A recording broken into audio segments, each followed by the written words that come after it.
मैं SC. Mishra from Mahatma Gandhi शिक्षण संस्थान Darbhanga. Good morning all of you. वर्ग दशम, विषय हिंदी, पाठ्य पुस्तक कृतिका, पाठ 2, पाठ जॉर्ज पंचम की नाक, लेखक कमलेश्वर, भाग 2। पाठ का सार। प्रस्तुत कहानी में उस समय की भारतीय सरकार की मानसिकता को व्यक्त किया गया है। वर्षों से हम जिनके गुलाम रहे, उन अंग्रेजों के भारत से चले जाने पर भी हमारी स्वतंत्रता की मानसिकता बनी हुई है। ब्रिटेन की ठसक इतनी है कि वहां की रानी एलिजाबेथ के भारत आने पर हम अपनी सभी प्रक्रियाओं को छोड़कर उनके आगमन की तैयारी और स्वागत में संपूर्ण सरकारी तंत्र लग जाता है और जॉर्ज पंचम की टूटी नाक को लगाने के लिए अपनी नाक काटने को तत्पर दिखाई देते हैं। इस प्रकार यह व्यंग प्रधान कहानी है। वैसे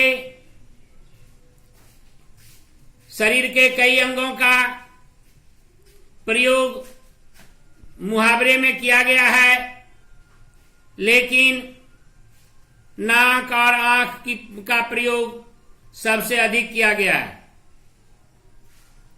यहां जो हमारे पूर्वजों द्वारा अंग्रेजों की गुलाम मानसिकता के प्रति अपने सोच को प्रदर्शित किया गया है, उसके बारे में हम लोग इस कहानी में जानेंगे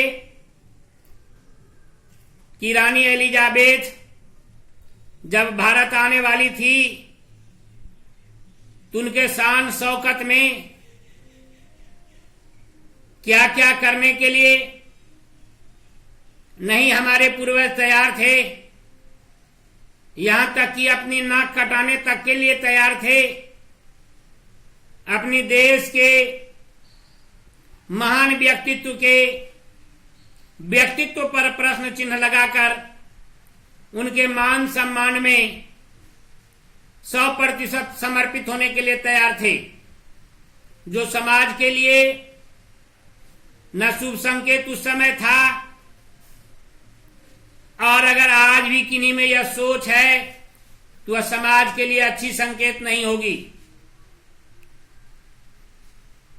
रानी एलिजाबेथ के आगमन पर हड़कंप मच गया। इंग्लैंड की रानी एलिजाबेथ द्वितीय अपने पति के साथ भारत पधारने वाली थी। उनके आगमन की चर्चा रोज लंदन के अखबारों में हो रही थी, तैयारियां चल रही थी। रानी हिंदुस्तान, पाकिस्तान और नेपाल के दौरे पर कौन कौन सा सूट पहनेगी, इसे लेकर दर्जी परेशान था। उनके आने से पहले रानी के सेक्रेटरी आदि सुरक्षा की दृष्टि से दौरा कर लेना चाहते थे। फोटोग्राफरों की फौज तैयार हो रही थी। इंग्लैंड के अखबारों में जो भी खबरें छपती थी, वे सब खबरें दूसरे दिन हिंदुस्तानी अखबारों में चिपकी हुई नजर आती थी। यानी जो खबर रानी एलिजाबेथ के यात्रा के लिए छपती थी इंग्लैंड में, वह खबर दूसरे दिन भारतीय समाचार पत्र में देखने के लिए मिल जाता था कि रानी ने एक ऐसा हल्के रंग का सूट बनवाया है कि जिसका रेशमी कपड़ा हिंदुस्तान से मंगाया है, जिसका खर्च 400 पाउंड आया है। फिर तो रानी के नौकरों, बावर्चियों, खामसामों और अंगरक्षकों की पूरी जीवनियां अखबारों में छपने लगी। यहां तक कि शाही महल के कुत्तों की भी तस्वीरें अखबारों में छप गई। इस तरह शंख इंग्लैंड में बज रहा था, गुंज हिंदुस्तान में हो रही थी, राजधानी में तहलका मचा हुआ था। देखते ही देखते दिल्ली की काया पलट होने लगी। तो सब तरह से हड़कंप मचा हुआ था और उनके स्वागत के लिए देखते ही देखते दिल्ली का नया पुराना रंग रूप सब बदल करके रंग रोगन हो करके नई नवेली दुल्हन के तरह सज धज कर तैयार हो गई। और यह तमाम बातें गुलाम मानसिकता का परिचायक था, जो यह समाज के लिए कभी शुभ संकेत नहीं हो सकता। धन्यवाद।